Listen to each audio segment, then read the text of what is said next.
The death toll in the Bahamas has risen to 45 as the government faces criticism from some sectors about their response to Hurricane Dorian. Cuba and the European Union continue talks to develop political and commercial cooperation. And the clock ticks on the UK Parliament as it approaches the start of a 5-week suspension. From the headquarters of Telesur English in Quito, Ecuador, this is From the South. I am Doris Polo.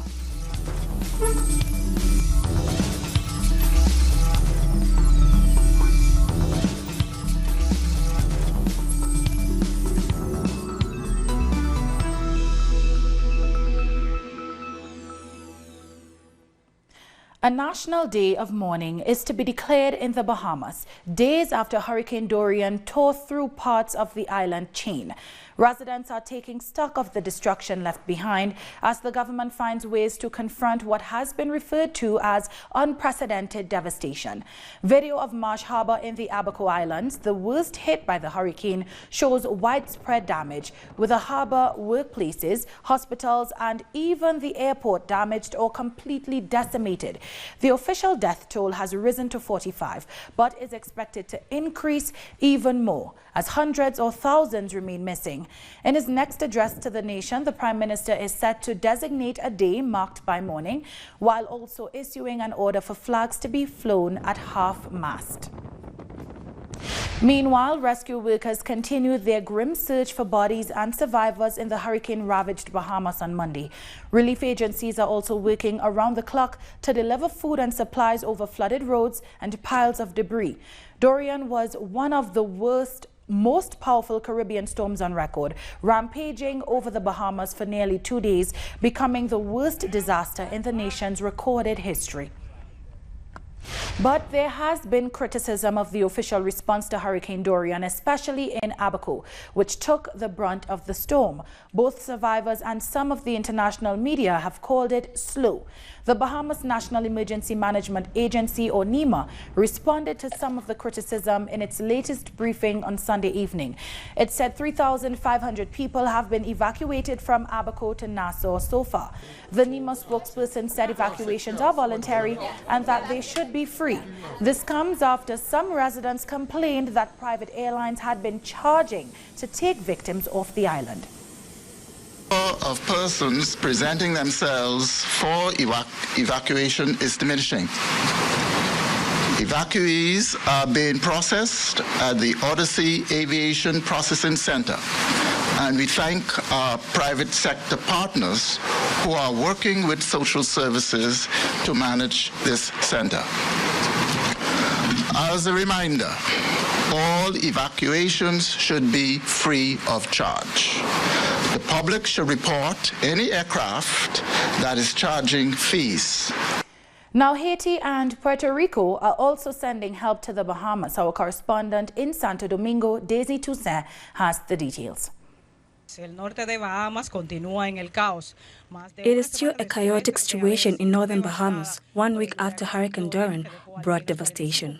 The number of confirmed dead has risen to 45, according to the Royal Bahamas Police Force.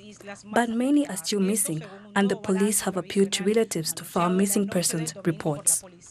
Thousands are also waiting to be evacuated from the worst-hit islands of Abaco and Grand Bahama. CARICOM countries are offering help. Trinidad and Tobago is sending troops to help the affected communities. This Monday, the Minister of National Security, Stat Young, is accompanying the head of Defense Force and 100 soldiers to the Bahamas. Haiti and Puerto Rico have also announced assistance.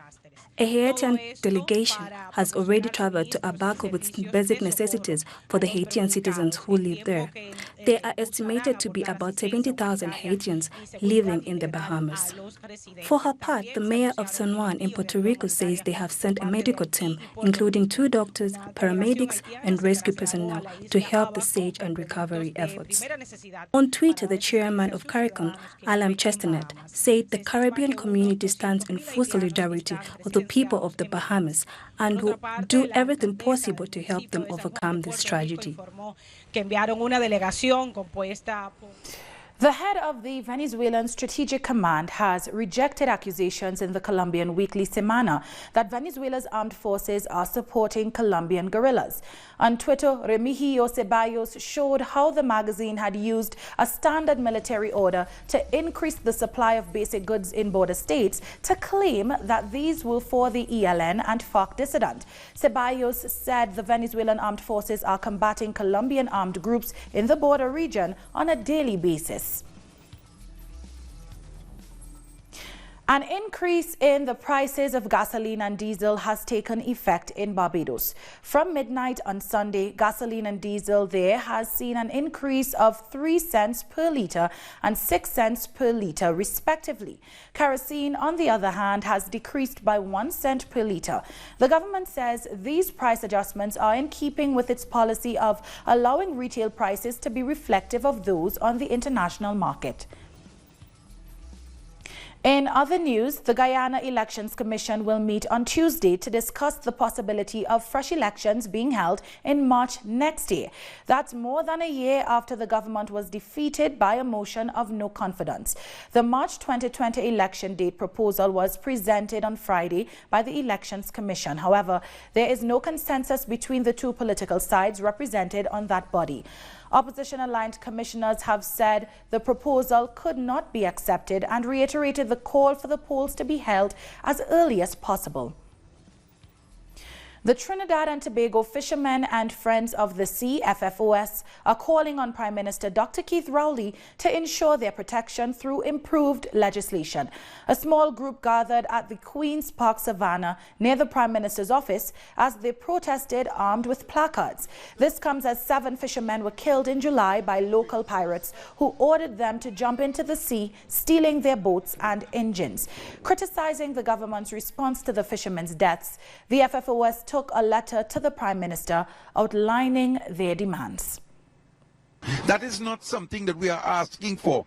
That is a mandatory requirement. And we are asking that the Attorney General come down from his high office and meet with us to discuss the critical need of updating our legislation so that it can work in compatibility with national security legislation to create safety at sea. Because these are critical matters of life and death. And the government is locking us out and treating us like hoodlums. And this must stop now. We are asking politely, in God's name, we are asking Dr. Rowley, with all of the respect due to his office and to his cabinet and to his government, to recognize that people are suffering in silence. Cuba and the European Union are discussing how to develop political and commercial cooperation in spite of the extension of the U.S. blockade against the island. The Cuban Foreign Minister Bruno Rodriguez and the EU's Foreign Policy Chief Federica Mogherini are leading the talks. From Havana, our correspondent Alien Fernandez has more. Here in the west of Havana, the talks have been going on at this second joint council between Cuba and the European Union. The European side is led by Federica Mogherini and the Cuban side by Bruno Rodriguez.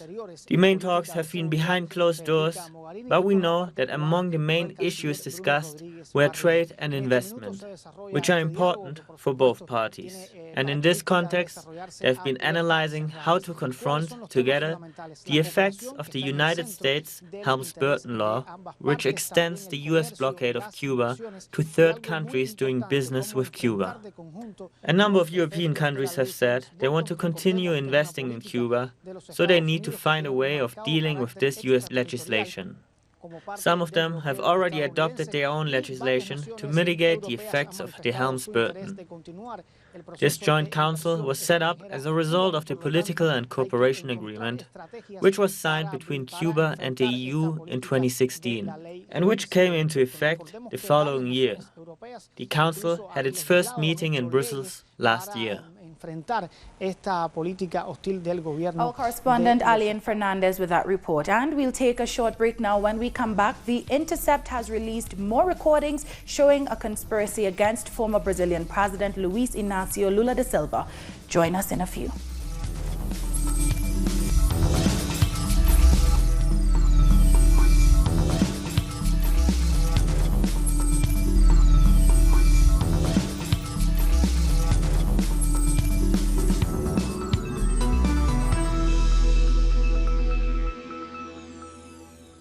Welcome back. Investigative news site The Intercept released new leaked conversations on Sunday. They show how Brazilian prosecutors tried to prevent the former president Luiz Inácio Lula da Silva from being appointed a minister in the government of Dilma Rousseff.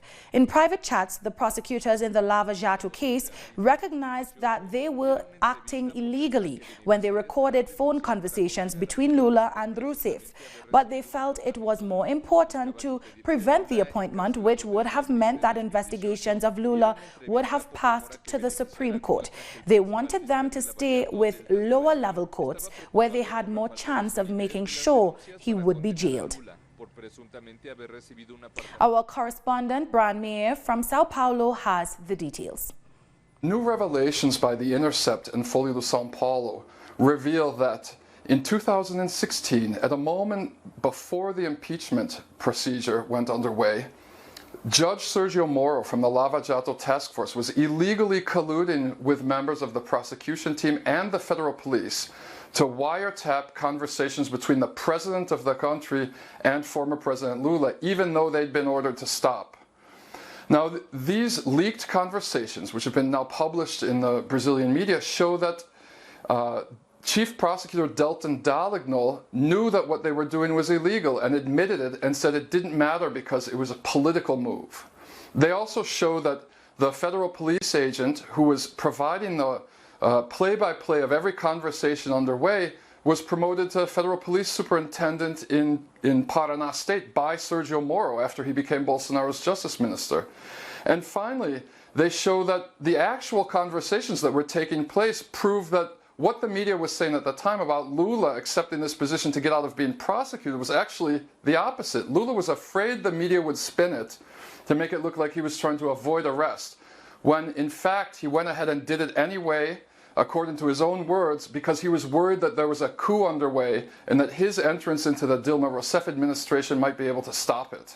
So after this information came out, former President Dilma Rousseff has publicly demanded that the 2016 impeachment be cancelled due to the crimes that were committed leading up to it by the Lava Jato team. That was Brian Mayer with that report. This Sunday, the Mexican government formally presented the country's economic package for 2020 to the Chamber of Deputies.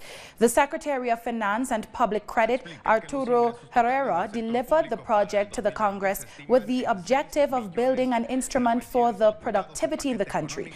The document contains the amounts of total income for the public sector that are close to $350 billion, which represent an annual increase of 4.4% for 2019.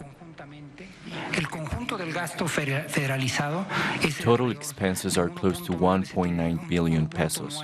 Almost a third of all expenses will go to states and municipalities.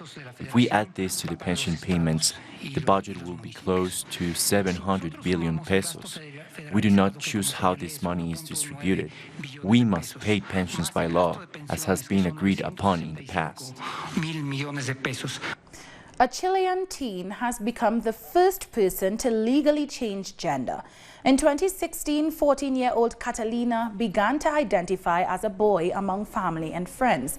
But it took about 3 years for Chile's conservative Roman Catholic legal system to legally acknowledge the gender change. Now known as a boy, Alexis requested his first government-issued identification card after a change in the civil registry and on his birth certificate.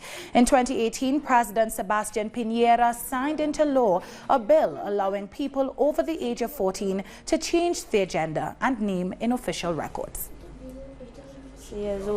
Yes, it's hard being transgender. It's difficult because in many families, their children have expressed themselves or have made their transition, but their families have casted them aside. They have been thrown away. They turned their backs on them, and they have had to forge ahead. And in schools, the same. I know trans friends, and it was not so easy for them because discrimination still exists. Nicaragua's first international tourism fair, Nicatur 2019, has opened in the capital, Managua. It seeks to invite tourists from around the world to visit the country. In the Olaf Palme Convention Center in the city of Managua, the first international tourism fair, Nicatur 2019, was inaugurated. The objective of the fair is to promote the tourism sector in Nicaragua. More than 30 countries were invited to the event to establish agreements that benefit the tourism sector in Nicaragua. The event was hosted by the co-director of the Tourism Institute, Anasha Campbell, who welcomed all delegations that were present. En nombre del pueblo y gobierno. In the name of the people and the government of Nicaragua, and in the name of the Tourism Institute in Nicaragua, we welcome you all to this land of lakes and volcanoes, and to this international tourism fair. Nicatur has an objective to be a platform to promote Nicaragua as a national and international destiny. We also want to welcome businessmen who want to promote and market their goods and services. One of the touristic zones that Nicatur 2019 is promoting is the Laguna de Apoyo Natural Reserve. It has a history of close to 23,000 years and a volcano that, after it erupted, transformed into a lagoon. The mineral properties that this lagoon contains is what makes it tourist visited. La Laguna de Apoyo. The Laguna de Apoyo is an important touristic destination. It has been operating as a tourism destination for 12 to 15 years. But since 2005, the flow of national or international tourists has increased. As you can see, this beautiful crater was created as a result of the explosion of the Apoyo volcano. Wholesalers, service providers, national and international tourists enjoy the first edition of the fair that seeks to promote touristic zones like the Volcán Masaya National Park with the support of the small and medium company. Egypt's Foreign Minister Sameh Shoukry has called for more global support behind Sudan's new civilian-led government. This, as he said, Egypt supports Sudan's removal from the United States list of countries sponsoring terrorism. Washington's harsh measures were imposed for Khartoum's alleged support for extremist militant groups in 1993, when Osama bin Laden resided in Sudan between 1992 to 1996. Shoukry said Cairo is now working with Washington to end Sudan's international pariah status.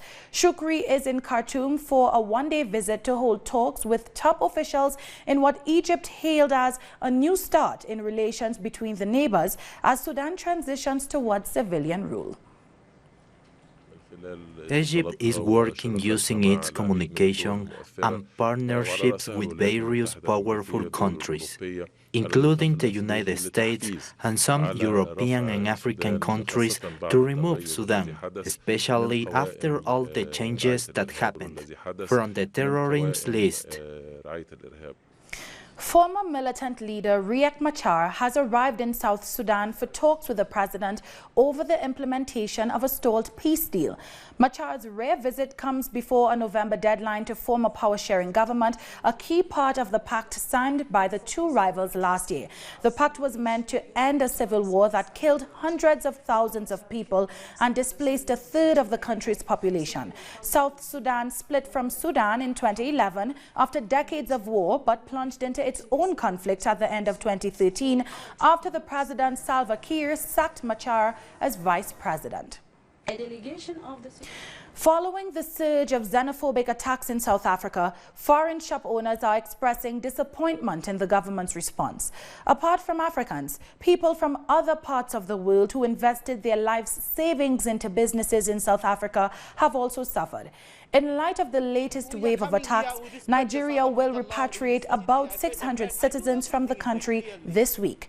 According to the United Nations, South Africa is home to some 274,000 refugees and asylum seekers, including about 100,000 Nigerians. We are losing all money. We are losing all money. We are losing everything for here. We do well. What can I do the South African people? I am not a terrorist. I don't do him nothing. Even he's taking my shop. I can't take him the nothing for him. Why his people is taking the like that? Our money, our shop, our job, everything take it. For what? What reason? Coming up, protests are ongoing across Mali. We'll tell you why in a moment.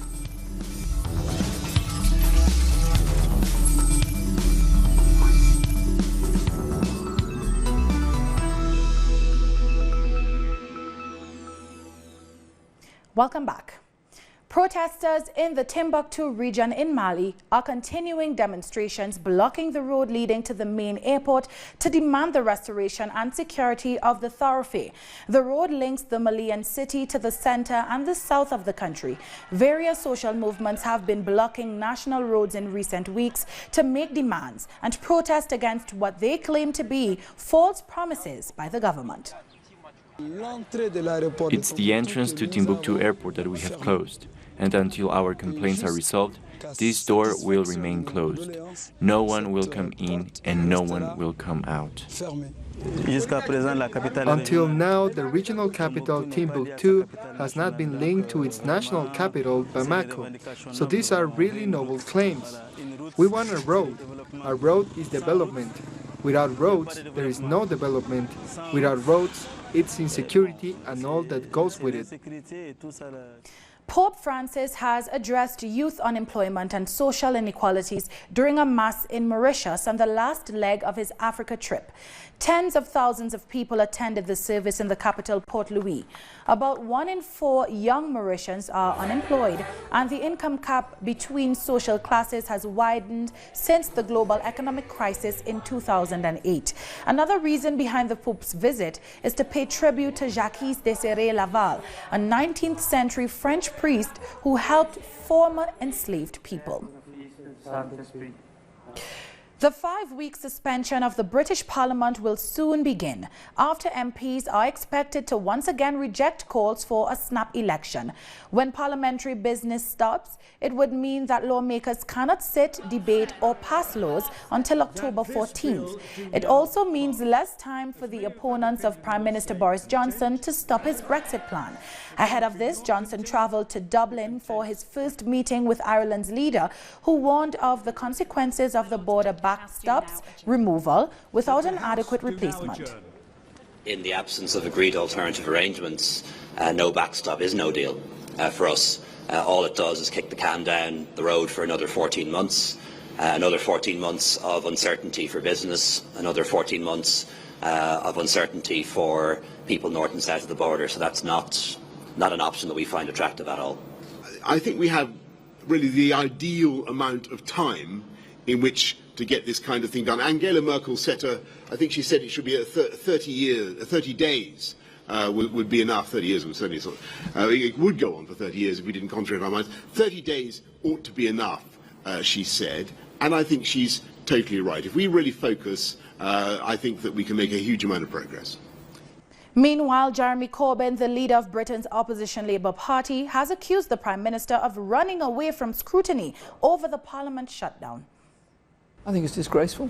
Parliament should be sitting and Parliament should be holding the government to account, and the Prime Minister appears to be wanting to run away from questions. He was appointed Prime Minister at the end of July. He's faced one Prime Minister's question time, and now he's proroguing Parliament so there will not be a PMQs this Wednesday. I think it's disgraceful, but also all MPs need to be able to question the government on its proposal to crash out on the 31st of October from the European Union, with all the problems that will mean for food and medicine supplies.